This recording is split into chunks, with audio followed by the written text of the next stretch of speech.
everybody who's involved in motorsports has decided to throw the normal, throw the dependable, throw the whatever job, passion, whatever, completely out the window. Like, we're going to go do this thing because it's supposed to, like, light your hair on fire.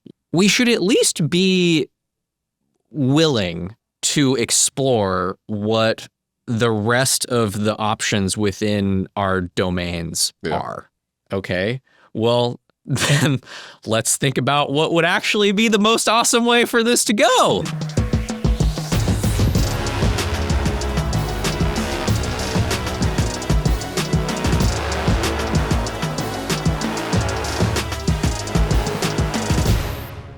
Hello and welcome to the RACER Debrief. I'm Lawrence Foster. I'm joined by RACER editor David Melcher-Lopez. And today we've got a very special guest. We have 12-time Indy 500 starter and racing renaissance man, JR Hildebrand. And JR, we're going to talk about something which has just sort of been put out there publicly, but an exciting project where, not to put too small a point on it, it's basically you redefining open wheel racing with a concept which we are fascinated by and let's talk about. Yeah, I mean, I'm definitely excited to be here to chat with you guys about it. It's something that I think has been in some shape or form on a lot of people's minds for a long time. You know, motorsport and open wheel has been the world that I've lived in, but I think that this is true broadly across top tier motorsports, the places that forever have been mainstream and sort of as such rather heavily regulated. Comparing, let's say, F1, IndyCar, NASCAR, sports car racing, like throw all that stuff in the same bucket.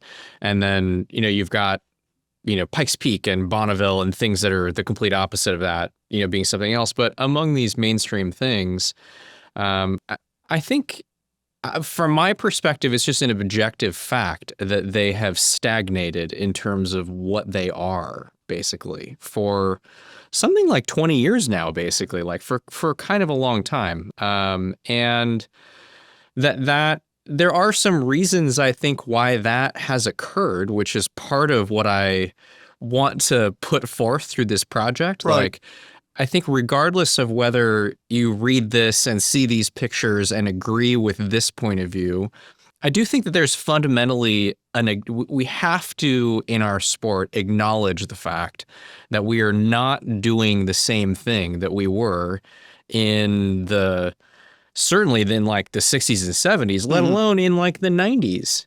Let's say we kind of take the 90s into the early 2000s as what a lot of us think of as kind of the last great heyday of American motorsports, maybe broadly, where it just had that kind of natural look and feel that made you not have to think too hard about why you were tuning in, and so there's a lot in some ways, there's a lot to try to unpack basically through this project. It is ultimately the sort of manifestation of all of that is, here's just a radically different way of doing this now, basically, which is the vehicle model and kind of the essence of that. But well, hang on. So just go back to the beginning then, and you talk about stagnation now. Yeah. So let's sort of like define, what that is and what you want to sort of move on from. I mean,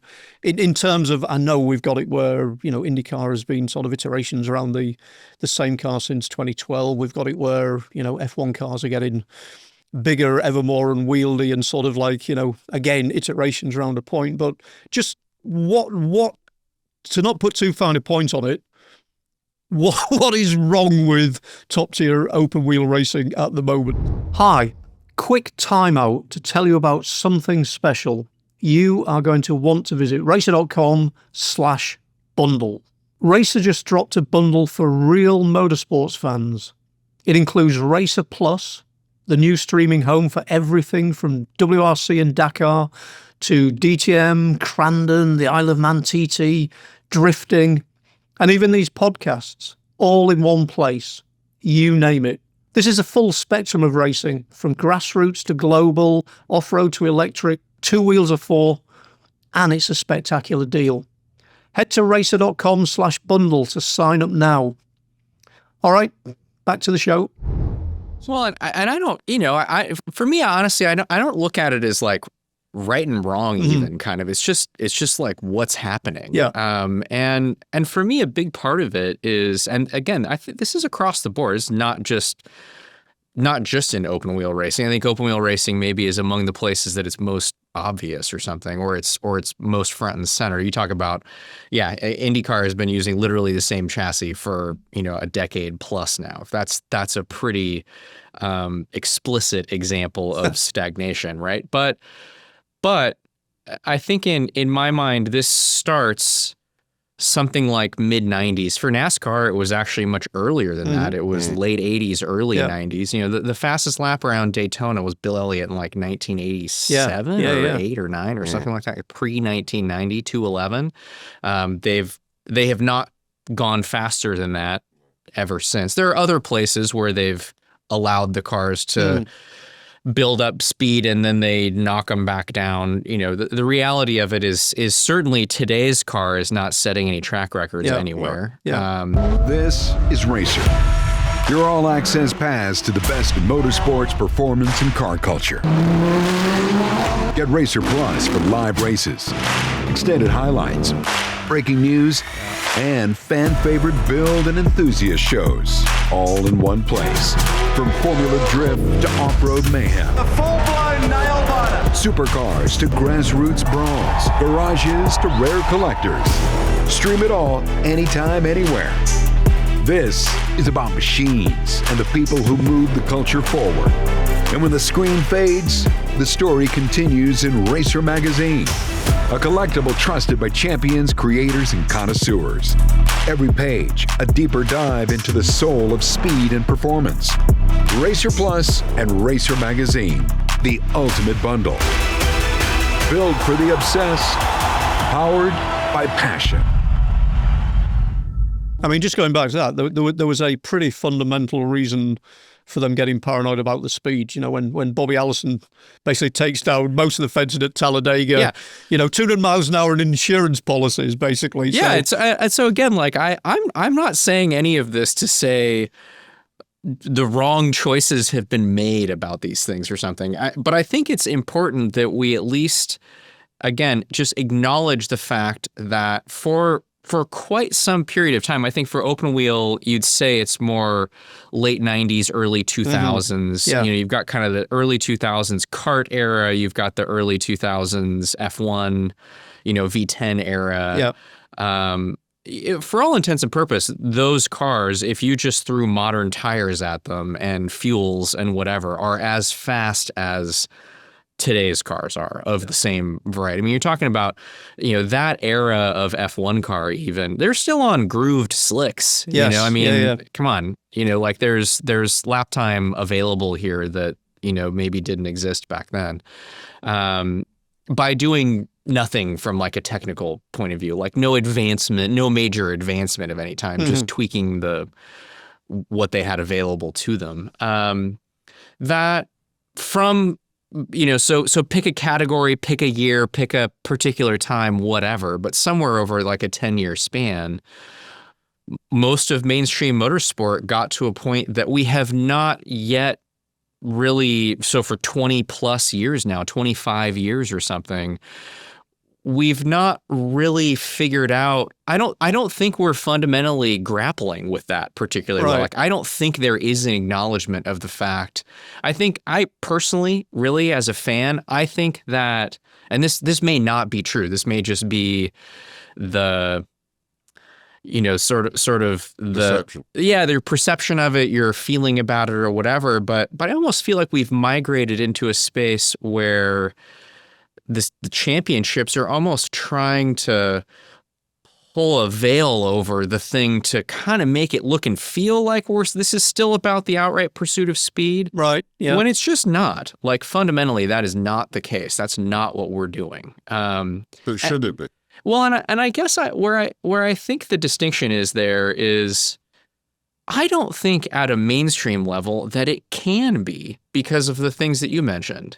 You've got insurance policies. You've got all this stuff. So there's reasons why it hasn't been that way. And I think those are constraints that I would be happy to accept as gospel. Like, these are just things that we're going to have to, whether it should or shouldn't or whatever, if the reality of it is there's going to be an insurance issue and there is fundamentally a safety issue associated with going too fast in some particular way at some particular track, and for different tracks and different sanctioning bodies and whatever, those things are sort of different, but they all basically amount to the same stuff, which is, the energy that you can crash in a corner basically is like the thing that dictates all of that stuff. That whole speed squared nonsense. For IndyCar, that's, manifests itself in a certain way on ovals that's different from how it does on a street course maybe. Formula One, it's a little bit more uniform in terms of the tracks they go to and probably what that boundary, is or whatever. But without going too deep and to nitpick all of that, I think to zoom out for a second, my perception of the sport, of the way that the rules have been continued to be designed in the sport, is that it is not about the outright pursuit of speed. We are not just allowing for this thing to be about the outright pursuit of speed, but we have kind of allowed, I think this is true as much about motorsports as it is for like a million things about our daily life over the last 10 or 20 years or something. We've allowed this creep of tech and kind of a way of all of the things that were coming in the late 90s, but were not totally, refined and precise and well sorted. In this case, kind of like Aero. Yep. We've just allowed for that to continue to be this dominating factor in the way the cars look, the way the cars behave, the way the cars do things. And I think honestly, I think just for a lack of really standing back, recognizing that this is happening, and kind of just taking stock, that's become this overpowering force all throughout the sport. Basically. That the easiest thing to do to keep the insurance company happy is, well, just turn the engines down and the cars will just go slower. Basically, right? And so, I guess that's really at the crux of, I think, what I would at bare minimum like to get out in the open and make sure that we're having a conversation about is like, hey, if we, we're sort of, it feels to me like we're sort of just aimlessly, charting a path forward right now because we haven't, and this is, I mean, literally this is, people are going to associate me with IndyCar land here. I think this is just true for like everything, basically, in terms of how the cars generate performance, why they do it that way, what that makes for in terms of the way they behave on track. The whole point of this is to say, hey, look, actually the gap between what cars currently do, just from a performance point of view, and what they could do in like every direction. This is less so for Formula One, but certainly for everybody else is like really massive. Just actually, so like, why not? If we were to take a more zoomed out approach here for a hot second, like we could go as fast as we're currently going in a lot of different ways, basically. Like, so why is it whatever it is? I think that's fundamentally the question that I keep asking myself. Well, before you go on to that, you fantastic feature story in the new RACER where you basically, lay down sort of the tenets, then move on to something more specific. But there's a very, very interesting thought experiment in there where you've got it basically, the track is COTA, Circuit of the Americas. We've got it where we know what an F1 lap time is there. We know what an IndyCar lap time was there the last time they raced. You made a number of sort of simple modifications to show that an IndyCar was basically capable of, with relatively little change, was able to sort of match F1 speeds. Just just go through that thought experiment, maybe as an example of what we're not doing with what we've got at the moment. Yeah, I think the point of that part of the piece was just to illustrate the fact that there is this fairly significant gap between where we're at and what's possible in all different forms of motorsport. And I will also just offer up that in the context of IndyCar has a tricky thing to manage here, which is, or do we have a car that's like totally different for the speedway that like almost by completely different rules? Because IndyCar is much closer, is fundamentally very close actually to the allowed constraints, let's say, by insurance company X, Y, or Z at the speedway, in a way that they are not at all close to those constraints at COTA, as an example. And that maybe a Long Beach or whatever fits somewhere in between. You know, IndyCar doesn't restrictively go to grade 3 FIA grade 3 circuits like Formula One does. Like IndyCar goes to a bunch of places that you could not take an F1 car to, like that they would not be safe for a Formula One car, right? So I just throw that out there to say this is not to harp heavily on IndyCar and to also say that they've got like a more complex thing going on here. But to your point, you know, IndyCar makes somewhere in the neighborhood of like 750 horsepower from a 2.2 liter direct injected, turbocharged engine. I mean, I actually made this comment in the context of a Formula One car. Formula One car is 1.6 liters. You know, it makes 8 something from the ICE engine alone.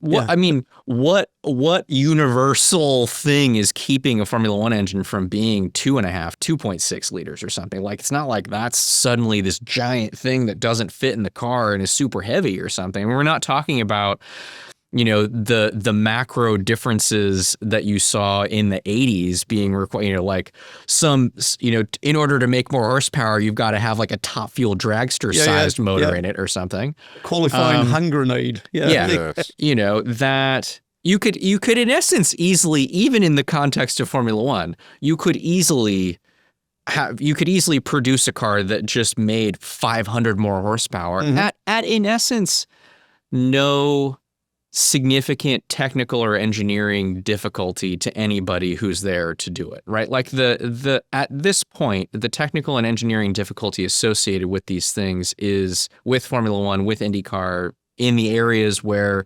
teams and instructors have to play around with things, that it's not just a totally spec part.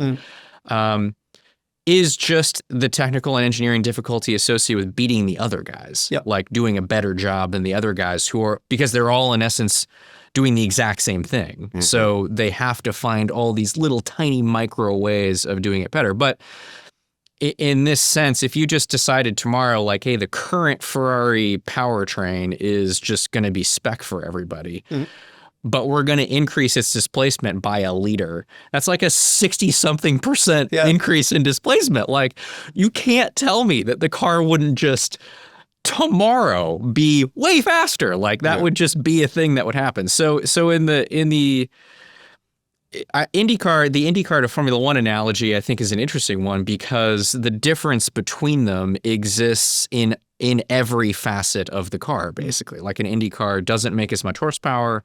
It doesn't have as much downforce. It's probably similar-ish on kind of tire size and mechanical grip or whatever. They're about the same weight. So the big differences there are just power and downforce, I guess, from that perspective. But the point of the whole thing was to say, and this is having, a semi-clandestine, operation going on in the background here, where I did gain access to a totally legit and current IndyCar model to crunch, like, all right, just what happens? Right. Let's run like 1,000 simulations on moving the sliders around here. And you end up coming up with, I guess what I took away from all of that is power far and away is the thing that is sort of the most significant immediate difference. And it's also the place where an Indy car could easily have 10% more horsepower, could probably easily have 20% more horsepower, could probably easily have like 40 or 50% more horsepower. Again, if we're just willing to say, just make it a 3-liter engine, like who cares? Yeah. Like I why mean, does the 2.4 liter that they tested was immediately like 90 to 100 horsepower more than the 2.2 liter. Yeah, I mean, and that's without doing any serious development, and it's 0.2 of a liter, right? I mean, exactly. so like, why are we being super prescriptive about that needing to be that small? Like, does anybody remember these things ever about the engine size of a spec formula? Like, no.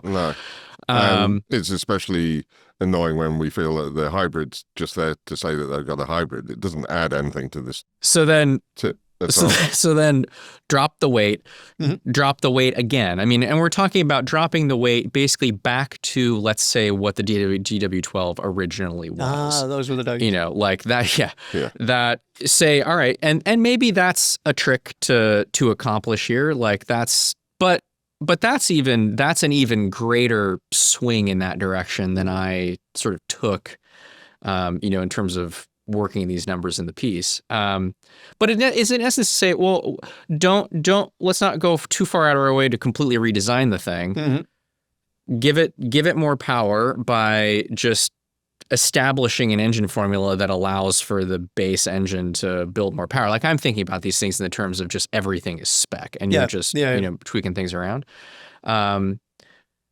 Give the car a refresh that takes all of these components that have kind of been tacked on to the chassis and all of that. That's part of what makes it heavy, right? Is when things are added on, they're just naturally it's going to be a heavier total item than if it's built in and designed from scratch to be that way. And then, because the Indy car is already small in comparison to a Formula One car. Like a Formula One car is heavy because it's just so big. Like that's, it's a school bus basically at the moment. I mean, it's literally got the wheelbase of a Suburban. I mean, that's I don't know that it's a limousine. It is an enormous vehicle. And then you end up recognizing also that, man, like a 10 or 15% increase in, let's just say, tire size for the sake of it, but tire grip. It's like an enormous difference in available, like, potential performance by doing things like that. And that ultimately, and again, this is just using the IndyCar model. So if you were to hold my feet to the fire on this with a Formula One car, I can't say that this are all apples to apples. But the same principles apply. But in essence, the same principles give it a bigger apply. engine, give it whatever. That downforce is just not that significant a component of how the car is generating its performance anyway right now. Like, you can trim off a lot, and the sort of gain and loss from reducing drag by that much and whatever is surprisingly low, basically. Like that ultimately was not like I was ready for that to come up in these comparisons, and crunching the numbers to have that be like, oh man, like that, you couldn't do that without adding all this other stuff back in. But then you start to think about it, and like from 2017 to 2018, aero kit cars to non-aero kit cars, I mean, they trimmed off a lot of downforce. The cars shed a lot of peak downforce in that off season. Showed up at a bunch of tracks and were basically running the exact same lap time the following year. So I think that's a good real life data point to just sit there and go, hey, like, these other things at bare minimum, and I think this is, I'd be happy to be on record in any variety of motorsports to say, at least from where the cars currently are, all of this other stuff, tire, engine power, weight of the car, whatever, those things are certainly at least as powerful in increasing performance or decreasing them, if kind of going the wrong way, as messing around with the downforce level that the cars have. And so again, we could do a deep dive into, any particular formula and what kind of you might end up with and whatever by doing those things. But I think really the point broadly is like, okay, can we at least all just get on the same page that this is fundamentally the case? These are the tools that we have to work with here to decide what the thing is that's on track, and that these things matter. Yeah. You know, like it makes a difference. Like these are choices that if we're making a really active choice, then we're making a really active choice. If we're just allowing for it to kind of continue to be whatever it is, that is also a very active choice in deciding, Sure. what the next thing becomes. But this is the thing. Well, you've described it quite eloquently as the down-forcification of race. I might have anglicised it. What you called it. You've got it there where, this is taking existing things and saying change a few things around and we get a quicker car. Yeah. But you've looked at it, in a sort of like a purer way in terms of what you want from it. So just talk to us a little bit about, it's not just moving the sliders on existing things. Yeah. You've basically gone a bit more blue sky, but without still moving it into realms which are sort of unattainable. It's a very realistic proposition, but just talk about the concepts and then we can maybe move it on to specifically the Blackbird 66. But yeah, I think for me, you've got these two basic things, which is I think that we have to acknowledge that like there's a lot of different ways to do this. Basically, there's a lot of if all we were starting with was I want all the cars to just go the same speed as they're currently going, because that kind of seems like that's what we're doing. So without getting into going off the deep end on do I think the cars should be faster or not, or how do we accomplish that or whatever. Mm-hmm. If we're just to say we're going to take the existing constraints of how fast cars are going, the first part of this whole equation is recognizing that there's a lot of ways to do that. Like there's no particular reason why we have to keep doing it the same way that we're doing it.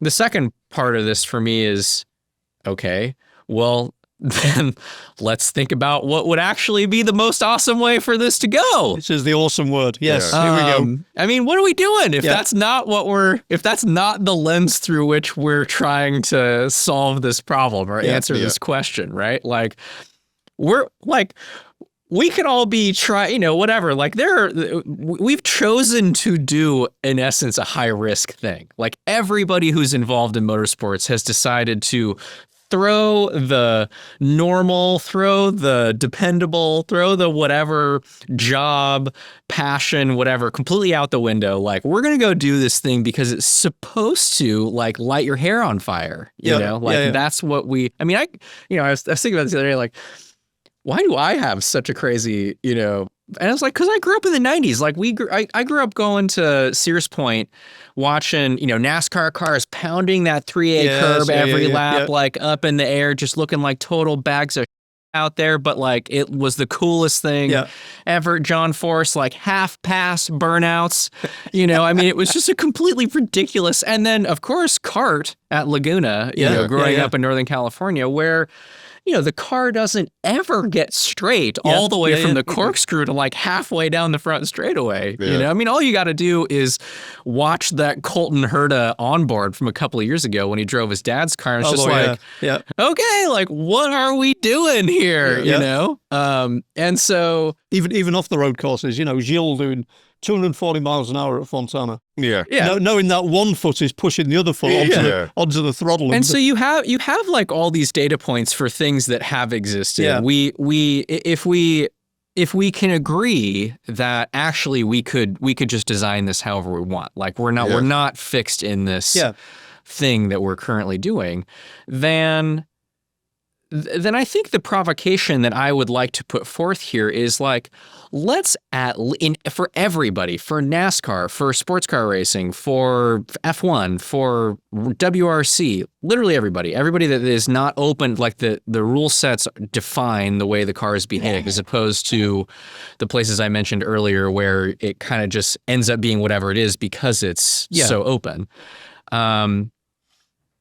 We should at least be willing to explore what the rest of the options within our domains are, basically. And that I'll present this because to me it's just my truth. I think this is basically a fact. It's something that you could find somebody to argue with about, but that the way the cars have migrated over a period of time is towards something really across mainstream motorsports that is just a particularly refined and precision exercise, basically. Part of that is because more and more everybody's stuck doing like exactly the same thing. So you just don't see this difference of approach from an engineering perspective. From if you painted all the Formula One cars white, you'd have a hard time telling them apart, right? Like, yes, everybody has to build their own car from scratch and do their own thing, but basically they're all just tweaking on the same iterations around the theme, like the same direction. You know, IndyCar, a different version of that because it's just all spec, but in essence, kind of the same outcome from that point of view.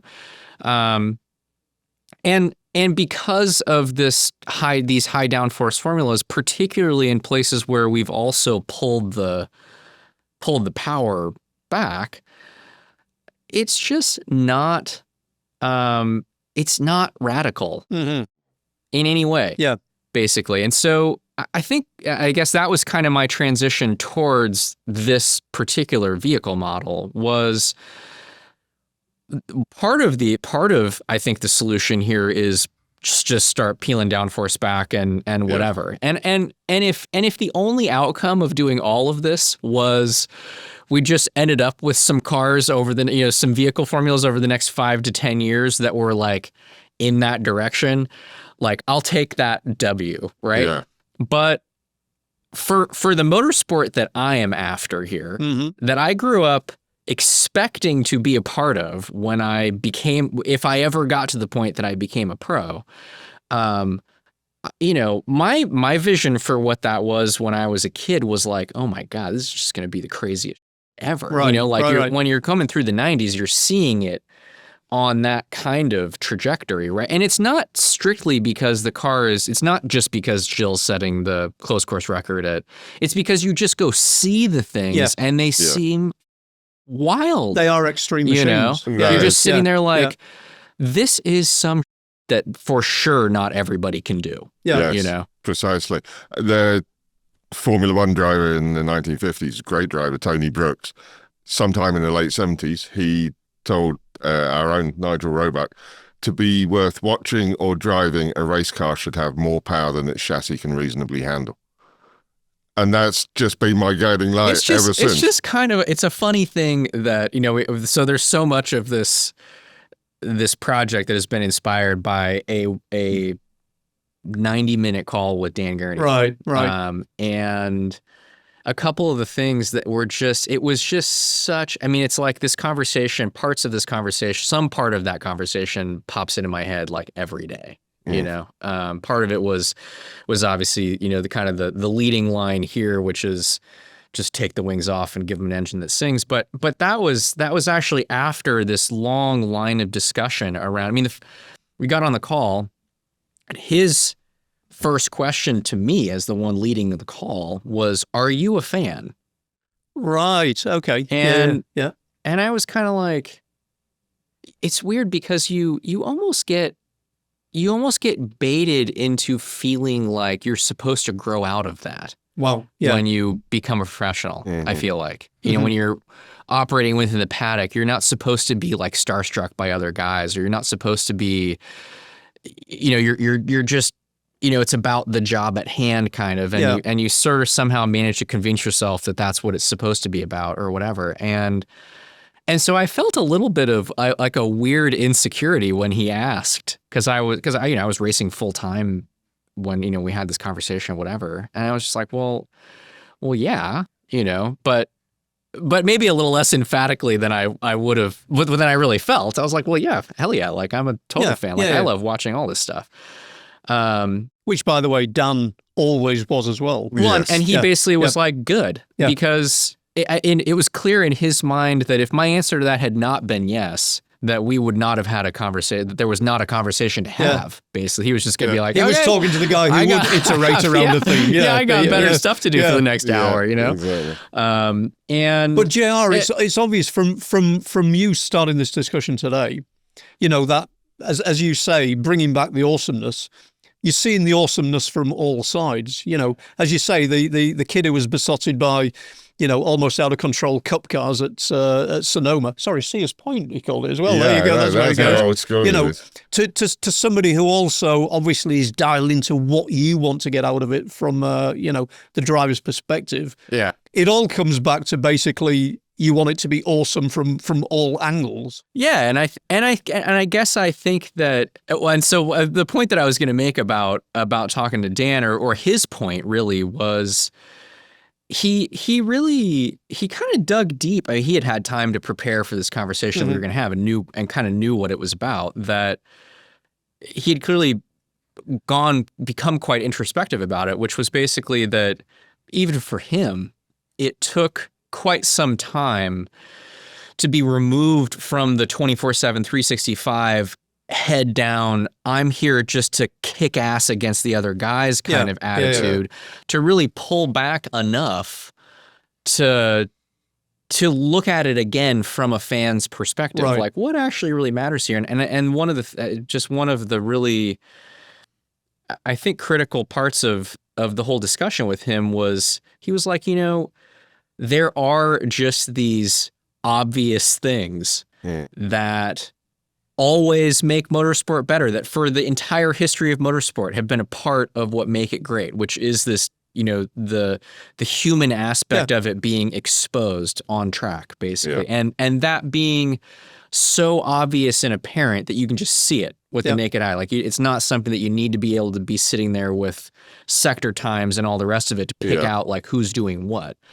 And so I guess that's the other piece of this, which is, okay, IndyCar, Formula One, NASCAR, whatever, we could kind of tweak within this like 10% range that I, you know, discussed in this piece. Like, oh, you kind of like move this slider a little this way and move that slider a little this way and kind of whatever. I'm also here to just be like, okay, but also throw that out the window. Make it the most radical thing that we can allow for it to be. Like, again, why are we here if that's not what we're trying to do, you know? So I think it's important to define the difference between quickness and fast. Like, I want it to be fast in a straight line, like ridiculously fast. I want them to be doing like 250 miles an hour down the front straight at Indy, but they'd have to go down to 190, 180 in the turns. That like, you have to have that difference between terminal speed and apex speed, and that's that somewhere in that kind of like 50, 60 mile an hour region is what separates the great guys from the good guys from the wankers. And I think, and I think that I will say, I think it's been so long since it's been that way that there is also, this is another reason why I decided just to publish this instead of going and having a million conversations, you know, in back to closed door rooms or whatever about this, is that which is just to say, I think it just needs to like get out there for everybody to have this discussion, you know, as opposed to it being something that we're between me and somebody else, we're going to figure this out or something. It is that, like, the reality of it is, it's been so long since something like this has existed that we don't actually really even know what it would be like in a contemporary context. Like, you know, you think about, and I have gotten this feedback from a handful of drivers just over the period of time that I've, you know, pondered this kind of idea of, you know, the idea of just taking the wings off of a current Indy car at the speedway is a frightening one. Like, and because the reality of it is, if you didn't change anything else, you've got a tire that is constructed for a car that's making a certain amount of downforce. You've got a whole car that is built around it doing a thing the way that it currently does it, basically. You might want to change the gearing. Or not. Maybe you'd be okay with it just sitting on the rev limiter, like, you know, down the straightaway. You'd be like, I don't want this thing to go any faster than it currently does. It might feel impossible to drive. So that's the other part of this, which I'm trying to bring to the fore here, is However, if we actually just decided to do this from scratch, it would not be. Right. Period. Mm-hmm. So everybody who's stressing here about, oh my God, the cars are just going to be impossible to drive. No, they're not. Because I'm not just saying, although the headline here to capture everybody's attention is just take the wings off, I'm actually saying design a car from scratch that is intended to be incredible without that much downforce. Right. on Yeah. it, Absolutely. basically. Right. I mean, I've had this experience. This year I raced at Pikes Peak in a late 90s NASCAR Yes. car of all Yeah. things, right? And Pontiac Grand Prix. From people are sitting there 1999. thinking, I was sitting there thinking like, is this the dumbest thing that I've ever done? Like, I'm at Pikes Peak. I'm in, a car that's got 850 horsepower and that's it. Yeah. It still sits, it's still got like late 90s setup on it. So it sits like 6 inches off the ground. It looks like it looks like it's made for when Pikes Peak was still dirt. Yeah. Is like the way the car looks Yes, just sitting in the absolutely. paddock compared to everything else. By the way, It was- when JR says that, it is the dumbest thing he's ever done. Yeah. Yeah.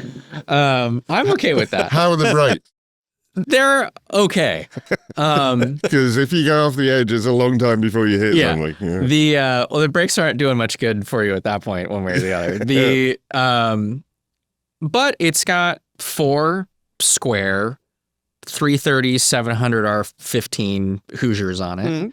And I swear to you guys, it was like when you just get in a shifter cart or something, like that it's just this instantly intuitive, it yaws this much, but the car is moving around all over the place in comparison to the type of stuff that a GT3 car, open wheel car or whatever. But you just have this intuitive feel for, I can actually let this thing go a lot before I'm really going to lose it. Yeah. It's a gradual slip and slide that, because it's only got mechanical grip. The mechanical grip that it's got is designed for that machine. And it was one of those things that, first qualifying run on the bottom section, I was like pumping my fists and stuff when I got to the end of the run, because I had that feeling back that I was like, and part of that was probably because I wasn't really expecting it, but you have these little experience. I've driven a bunch of like vintage Formula One cars that are the same thing. I was in Doug Mockett's Penske PC3. This was 10 or 15 years ago or something, like probably before I ever got to IndyCar even. So it's a 1,000-pound thing. Like it's, dangerously lightweight if you look at it. DFV, so 600 or 700 horsepower or something like that, right? Probably less, actually. Maybe less. Yeah, So probably 500 or something 600-ish, like I bet those things make now. I would guess. Wind it down to PC3 spec. It's probably 5, Okay. 520, whatever. But So sure. Yeah. Big, that's like the big wedge nosed thing with giant gurney flap looking rear wing kind of situation, like very unrefined aero flat bottom car. It was there, whatever. I was shaking it down at a test day at Sears, and at that point, the ALMS cars had been there. So that was, and those, from the early 2000s, ALMS cars were wicked fast. yeah, We got within like a couple of seconds of the pull time from a good Lord. modern ALMS car in a Formula One car from 60 years ago, 50 years ago or whatever, at the time, all for these same reasons, which was just, if you give the thing enough power or you give the thing enough tire, because that thing's got like drag slicks on the back of it, basically little tiny front tires, but the net total amount of tire that you got to work with is an enormous footprint, and it's super lightweight. It just hauls ass everywhere, and it does so in a way that, you do just flick the thing into the corner, and it's fast when it's sideways, and it's not because you're killing the tires or doing all of this stuff. It's just meant to work that way. Yeah. So those are two semi-obscure examples, but things just to say, just perspective. we JR. almost have to not think about it as take the current thing and like start peeling the layers back. It's like, well, take the essence of the current thing, but build it from the ground up to be this way. But did you sort of as a pro driver in current spec cars, when did you get that sort of fist pump moment, for instance, in, 12 seasons of IndyCar or whatever, where's the nearest you've actually not having to go back to a PC3 or sort of, put a cup car on Pikes Peak? Where's the nearest you've been to that sort of in the day job, as it were? Qualifying trim at the speedway is the place that you get there.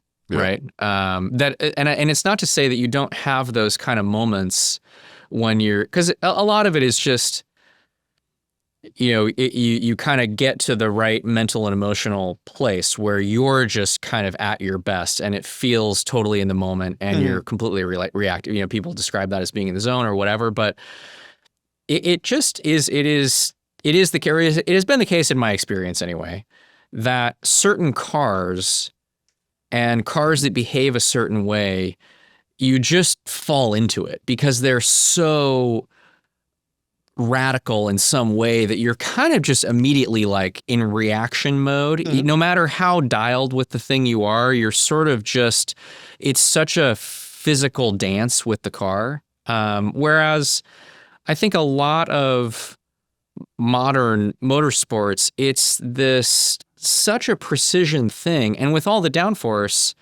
I think one of the unfortunately sort of invisible difficulties of extracting lap time out of modern race cars at the top tier, because they have so much downforce, is just the sheer commitment level required to be at the limit and then have the precision at the limit at this extreme commitment level to have just like the fine motor skill to get that last little bit or stay right on the edge of the tire. I mean, this is the Alex Palou effect, right? Like to stay right on the edge of the tire without having this high frequency kind of like bouncing back and forth across it kind of situation going on. Like, but it's this thing where you're trying to, if this is the arc you're trying to stay on, you're like trying to just close it down right to that arc, and you really can't play that far beyond it without wrecking the car. Like there's, how many times do you end up seeing a crash just like, oh, it just completely lets go out of nowhere, basically. Like that's the experience in the car too. I mean, I think unfortunately one of the things that a lot of people from the outside there's just no possible way to almost comprehend it is like you're in there in a lot of, I can think of a lot of qualifying situations, particularly on ovals during my career, because I raced through that super high downforce era also, where it's just like, well, I'm like basically committed beyond being reliant on my feel for the car. Sure. At this point. Like, you almost, the skill of it is being committed to there, not letting that give you any anxiety, just basically being willing to operate at this extraordinarily high commitment level. And then all your bandwidth is kind of focused on, can I just keep it right there? And I think the guys that are really good across motorsports are just really good at that. I'm sure that's still the same fundamental skill that would make them really great in this. Right. Yeah. Right. You would just see there being, I think, more ways to be fast. You would see the limit, where the limit is, would be much more apparent. Flirting with the limit would be more accessible to the driver, but also I think just fundamentally more a part of how you figure out where the limit is. You just have to push beyond it in a car, to your point, that just has more power than the chassis can sort of deal with. Yeah. You get into a place where it's like, well, it's just not going to be perfect because you've got this abundance of horsepower, on tap, right? So you need the educated right foot. Yeah. So it's kind of, it's all of those things mashed together that I think are making the experience of both driving and watching. I guess that's the other point of all of this, is you mentioned earlier, I have this maybe perspective coming from a bunch of different angles and, you know, positioning, because I've been able to go have this conversation with Dan and Mario and Parnelli and all these guys that, you know, you just want to make it awesome from all of the different ways that people experience it. I think ultimately at the end of the day, and this could be my bias as a driver, maybe first and foremost, is I think if you just make the driving experience really extraordinary, all the rest of the sorts itself out. Yes. Kind of, Right. It becomes spectacular to the like it's a connected experience between all of these people.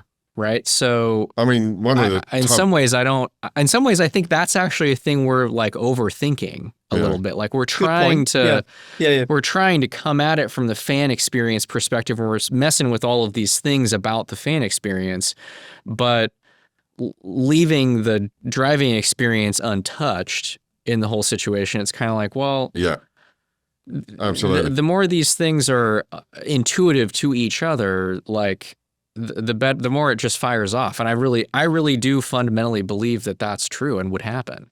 I mean, one of the drums I've been banging for ages is that I think if you, the aim should always be to have a car that's spectacular to drive, basically because you're always going to be, fighting against the fact that cars are generally seen solo. It's pretty rare for there to be wheel-to-wheel racing. But as long as you make the spectacle amazing with one car, it's when you get a whole pack of them at the start of a race or whatever, it's going to be absolutely stunning. But you need, your point about doing Pikes Peak or watching any world rally, they're amazing to watch. Yeah. And that's just one car running solo. This constant search for how to make the racing better, be it DRS or push to pass or God knows what, that's all almost irrelevant. Just make one car spectacular to watch, because the rest, as you say, will follow. And I think the other thing that part of this conversation, it actually has not come up as often as I thought it would in the feedback for this thing. The two things that I'm surprised have not been filling up my comments section, so I'd like to keep it that way for anybody who's watching this now, is... Well, that's I know, it's exactly. Is sort of the aesthetic of the car, because I actually don't think it really matters that much. That's not what this whole thing is about. Right. But the other part of it is, well, but won't this make the racing worse if the cars are like harder to drive and all that kind of stuff? And I guess my first reaction to that is, well, if that's the case, then that person shouldn't be so there. be it. Basically, right? Like, it's not supposed to be easy. No. So particularly at the top level, it's not supposed to be easy. Like this is where I'm trying to index on us having a Michael Jordan, Tiger Woods moment here. Right. And in that case, because we're having those moments, we're having these periods of dominance anyway, despite our best efforts to manufacture hyper parity. Yes. But you can't tell why. Yes. Like, so you get Max Verstappen, 4-time, world driver champion. You have Alex Palou's year this year. It takes us all sitting here with Oriole and other people like that to hyper, so what the hell is actually going on here? So we're actually completely missing and I think this is just my opinion here, I guess, but I think that there's a bunch of these parts and pieces that we're just not extracting the signal through the noise, basically. Like, we're seeing dominant seasons by drivers and that seeming boring to people. And so we start to mess around with how can we make it so that dominance is like a harder thing to accomplish. And I guess I'm here to say, I think the opposite is actually a much more powerful outcome, which is create something. We have to have parity among all the competitors and all of this stuff, right? So I'm not saying just like let everybody go do whatever the hell they want. Like, we have to have some constraints. I for the sake of it, I'm talking about this still in the context of like a spec car. Right. So we're not getting into Team X can just go absolutely drop the hammer on everybody else even, at this point. Because I do think, well, whatever, that's like a whole other conversation.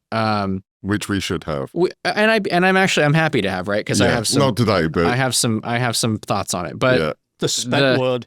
Yeah. That if we're so still give everybody the same thing in essence, to go the same platform, let's say, to go operate upon, but make it such that should there be dominance, that it is unquestionably evident why that is occurring. And make it so that the only possible way that can occur is by there being a guy or a gal in that seat that is just that much better than all the other guys and gals that are doing it. I mean, some of the sort of core principles of this for me are amplify greatness, like make it so that when greatness, I mean, I've been sitting here racing, have had the great fortune of racing alongside all of these incredible guys over the last 10 or 15 years or whatever.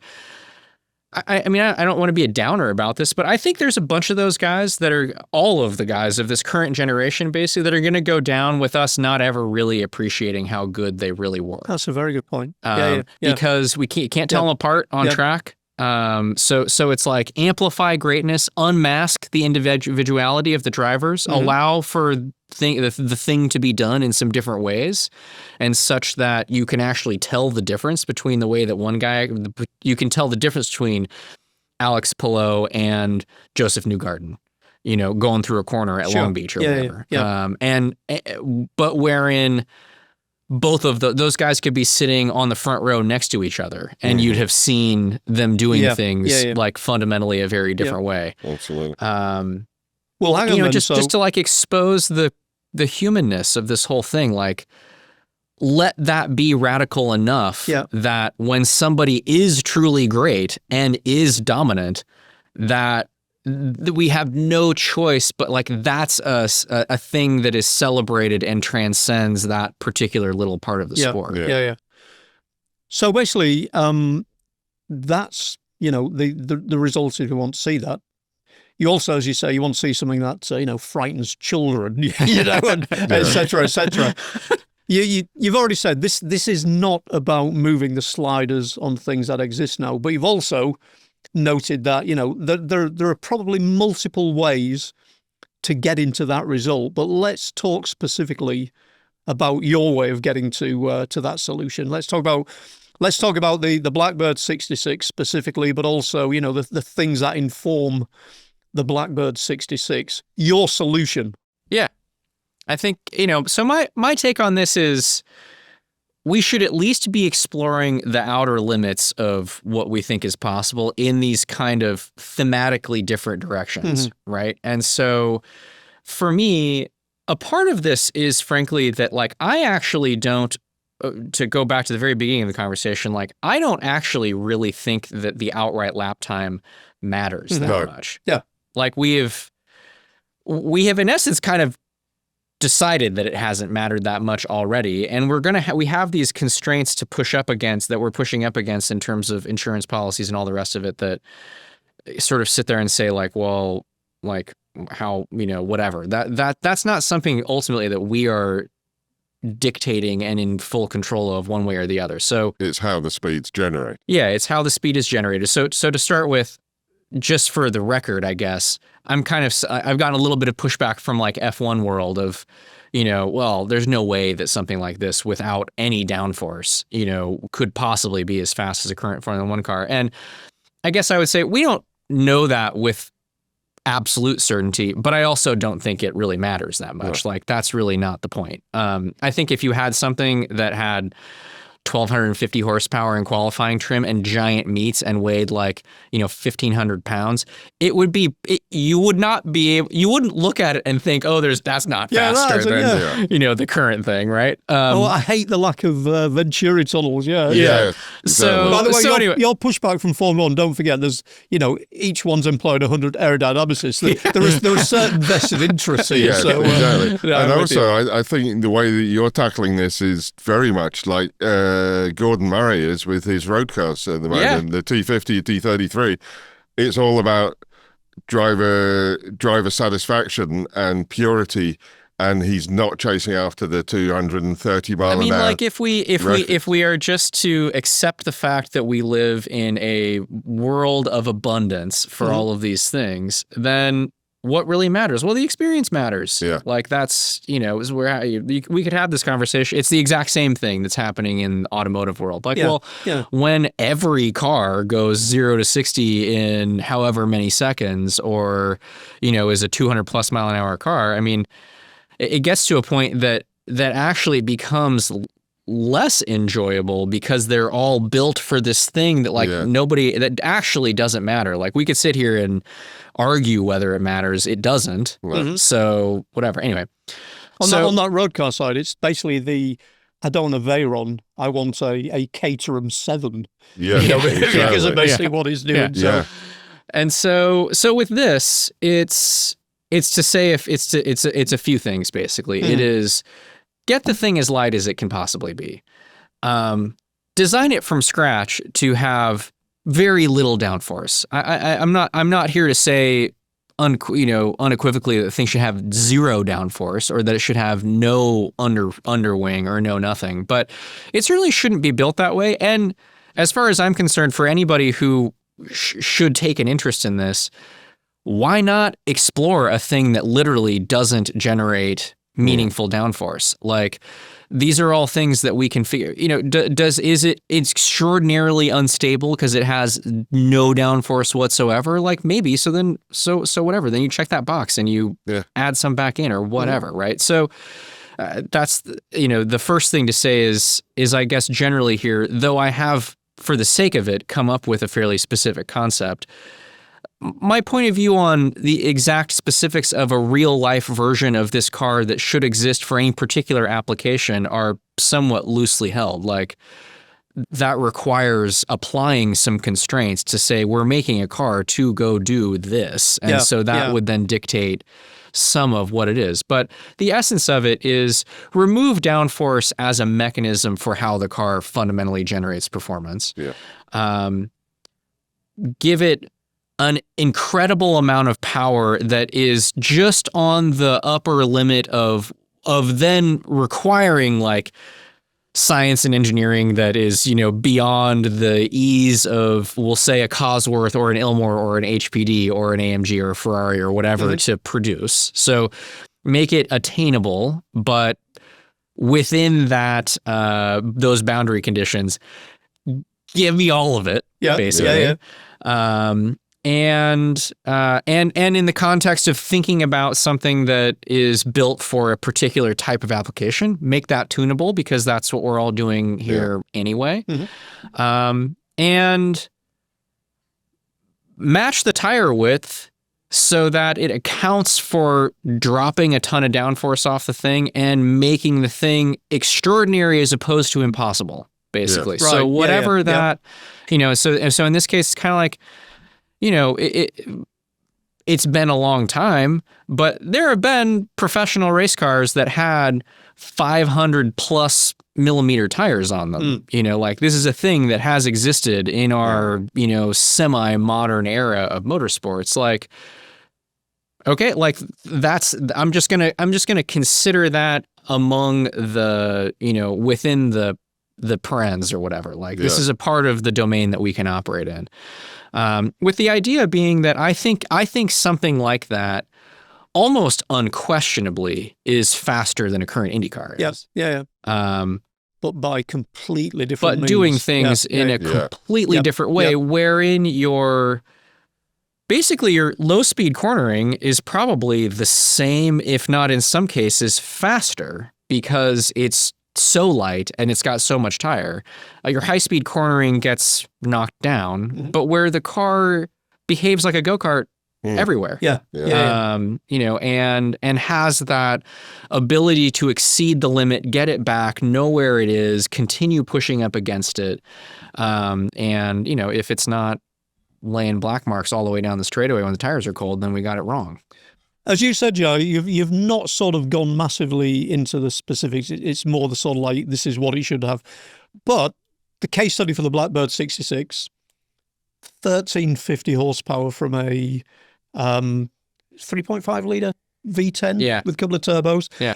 20-inch rear tyres with basically the sort of sidewalls on them where you can basically lean on them and they are I mean, this is another thing, right? Yeah. Like if the car if it's not making a ton of downforce, then your tire construction is totally different. Like this is a part of the, don't just take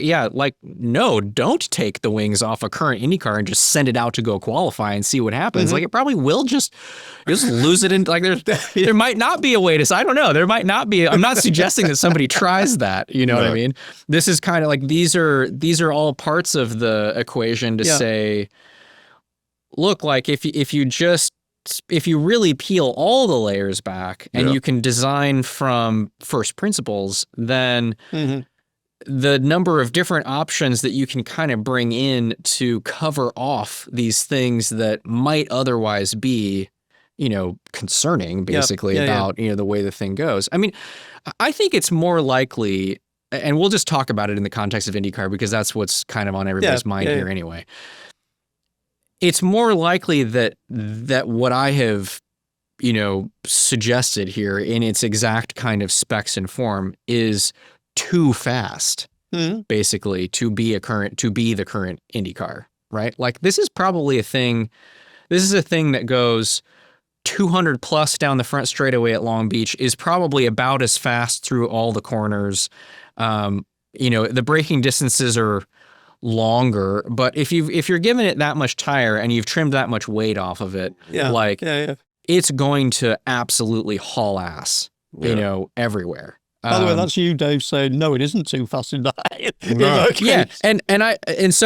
But again, the point here is to say, if we're not willing to explore what the outer limit is here, then we have no idea what is in between and how far in that direction we could go. For a Formula One car, you could just like line those things up and ship them probably because it's in a different ball of wax. You talk about Indianapolis, this is a 250 mile an hour average lap car at Indianapolis. So, I mean, Indy is a completely crazy thing where like it's just a dyno basically, right? Like you add a little bit of power and none of the rest of the stuff really matters that much. Like it will, you will see the speeds go way up. So that's where it's kind of like, okay, well, have the formula, if this is the case, have the formula just be even more modular in different ways than it currently is. And you've got yourself something that you can maintain those constraints. And I guess I'm saying all of that just because a lot of the feedback, there has been some feedback certainly of this whole project pointing those types of things out. And, in 2,500 words, I don't quite have time to go into like covering off all of the edge cases, but I guess the essence of it here is to say, I'm not suggesting just green light this thing exactly as I have it for all circumstances. I'm saying something like this probably ought to be the bogey for sort of the outer limit of what we can be considering doing. Yeah. Because Dave, as well, you'd been saying about, cars in isolation, the spectacle and stuff. Yeah. A happy byproduct of this and, JR removing pretty much everything, that can give any downforce. These cars are going to be able to basically, sit there nose to tail on the straights. Yeah. You're still going to have to earn your pass, but it's giving you the opportunity just by removing aero. Yeah, absolutely. Yeah, no, good racing will naturally follow if the car's a massive handful. Because I also think there's this thing about, one of the components of this that I've grappled with is even, the Gordon Murrays and Dan Gurneys of the world over periods of time. I mean, hard to think of, folks that are more, that you should respect more highly in terms of what their opinion about technical specs of a race car should be. The discussion has often been about skinnier tires, like reduce the aero and the tire size. And I mean, I think in my mind, like really truly going back to kind of a Formula Ford-ish, kind of thing. Yeah. And they're not, they haven't talked about those things. Gordon, I don't think, his has been more, not as extreme as this in terms of like taking aero off and doing all the rest of the stuff. I think that's the only thing against maybe some of the, the well-weathered folks within the sport, who really do have the engineering chops to have this conversation, that as a driver, I'm pushing back against basically as a part of this project is, it's just from the driver's experience. Yes, you go to, let's take IndyCar short oval racing as an example. We've taken a lot of downforce off.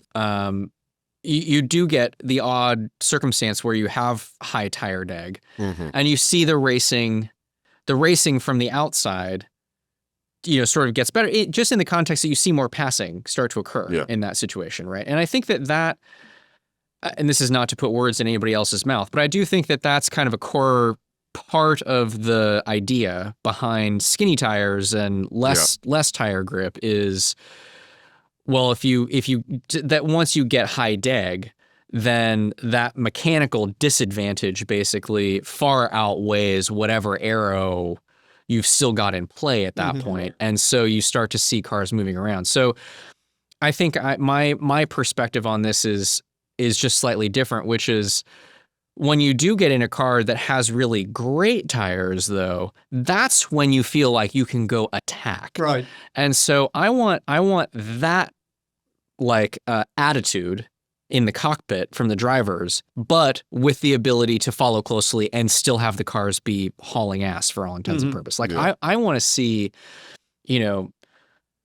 Renee and Gilles, like I want to see these kinds of like, you're just going at it tooth and nail and have the ability to follow close enough that you can actually make something happen. Right. So that's, I guess, and come back. Yeah. A sort of slight maybe tweak on what one of the more broadly accepted, sort of better racing mechanisms has been here.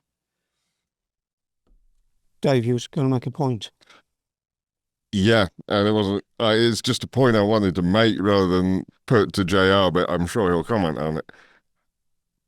Dave's got to pontificate once per episode. Yeah. This is it. Yeah, I really hate it when people talk about road car relevancy and that the power unit has to have some relevancy to what's used while we're chasing, aero that has no relevancy whatsoever on street cars.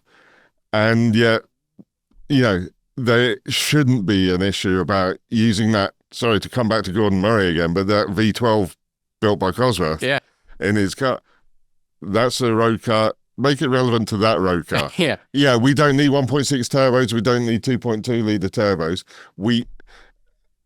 I just really hate it when they say, to get the manufacturers in, they need to be road car relevant. Absolute bull. What we need is to forget aero that has zero relevancy to street cars. And it's funny that you bring that up because I think, particularly now where we have this, we're past the divergence point of EV and ICE, right? Like that'll just continue. I think these things will just, in road car space, these things will just continue to get further and further apart. It might end up turning out here sooner or later that the only ICE engines that are out there are things that like ought to be in a race car, right? Yes, that are higher absolutely. displacement. They're the things that you see in all the performance cars within a manufacturer's portfolio, because all the little cars have like gone to EV or whatever, right? So I think I agree with you wholeheartedly on all the points, and I think that even the engine spec one is a particularly interesting one because there's a whole other conversation here that we've just started to scratch the surface of a couple of times here, which is, well, how are we regulating these things so that we could, is there a different way of thinking about how to regulate these things so that we can get them further away from being spec, right? So that manufacturer X, Y, or Z can, the ultimate unlock, I think, for me is not just making the, box a little bigger, but fundamentally changing it enough that manufacturers can can apply the approach that they feel is unique to them, that they want to express through the thing, right? I feel like we've ended up with some of these kind of weird. We've ended up with these like V6 formulas because it's just like, well, we can't all agree on, what else to do. Yeah. And so this is kind of the thing. And there was a period of time where there was a lot of, economy being associated with, or efficiency being associated with smaller displacement engines. And that was kind of pervasive across the, production vehicle portfolios of all the big OEMs. I think to my point about the EV thing, that ship has kind of sailed at this point. We've got all these great larger displacement performance car engines that are making more horsepower than a lot of race cars are. I think there's certainly grounds to just lean into that, basically. Yes. And do you know, back in the day when Group C first appeared, basically Group C, the brilliance of it, and obviously it was kind of diluted over time, was the engine rule was basically, you've got this much fuel to go this far. Do what the heck you want in terms of what the engine is. So Lancia was radically different from Porsche. As long as you used 100 litres to go whatever, it's... and Jaguar with V12 up against a 3.2 litre Porsche flat six. Yeah, exactly. No, there are so many things here where you think, there is room for, OEMs to work in. There is room for sort of, it's the sort of give them enough rope to hang themselves without it becoming something where, again, it becomes an arms race and it loses the essence of what you are saying this thing should be. And I think, the other part of it is just in terms of the actual vehicle formula, that it at least, and this is just a happy byproduct basically of that, but by being a thing that is supposed to have a lot of horsepower, you at least give OEMs a chance to, the words that I use in the piece are, give OEMs a chance to make their greatest engine of all time, basically. At least give them a chance, whether it's a spec thing or it's otherwise, whoever is building an engine, give whoever's building an engine for this thing some incentive to sit there and go, we're going to make the baddest ass thing that we've ever made. And that's going to be, all the better if, we could define a way of regulating that such that it truly is their own thing as compared to somebody else. But, layer in, just for the sake of it, layer in the hybrid stuff, layer in EV stuff onto a platform that's like this, and you have the same fundamental outcome, which is you're more aligned with the things that all of those types of powertrains are good at, basically, which is high torque, high power, all that type of stuff. So, I think for all of those reasons, it's something that whether in a 100% all the way there fashion or 50% there or 10% there, like this is a holistic concept and an idea, but the principles that created for this are certainly not mine alone. These are conversations that have been had underneath the skin of motorsports for the better part of the last 10 or 15 or 20 years, probably before my time. Rick Mears is going to highly approve of your concept. And so it's kind of like, okay, sir, what are we doing? Let's get with the program here and at least find some ways to explore what's possible, what is truly feasible. I think that's ultimately that is the ultimate aim of doing this, is to basically say something like this, given any particular application, deserves a real feasibility study for whatever anybody might. NASCAR should be, they're not going to do this because it's an open wheel car, but take what's under the skin here in terms of the things that we're talking about and consider that deeply, even for the WRCs of the world.